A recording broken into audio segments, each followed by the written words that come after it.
আসসালামু আলাইকুম। দেশের জনগণ সবাই মিলে ধানের শীষে ভোট দেবেন। ইনশাল্লাহ ধানের শীষ জয়ী হবে। এবং আমাদের একটাই দাবি, বাংলাদেশের সকল রাস্তাঘাটে যত ধরনের হকার আছে তারা চাঁদা মুক্ত থাকতে চায়।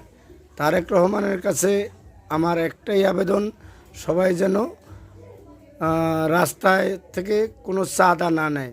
চাঁদা মুক্ত বাংলাদেশ চাই এবং ইনশাল্লাহ তারেক রহমান এদেশের রাষ্ট্রনায়ক হবে।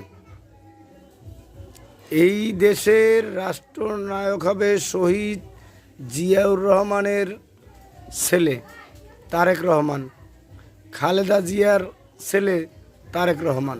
সে এদেশের রাষ্ট্রনায়ক হবে ইনশাল্লাহ। আমরা চাই ফুটপাতের কোনো চাঁদা থাকবে না। জনাব তারেক রহমানের কাছে একটাই আবেদন যে ফুটপাত থেকে যেন চাঁদাটা উঠিয়ে নেয়। চাঁদা যেন দিতে কেউ মনে কষ্ট না পায়। আমার কাছে এইটাই আবেদন। ইনশাল্লাহ রাষ্ট্রনায়ক তারেক রহমান হবে। আর তার কাছে একটাই আশা যে ফুটপাতের চাঁদা বন্ধ হয়ে যাবে, সে বন্ধ করে দিবে। ইনশাল্লাহ ধানের শীষ জয় হবে।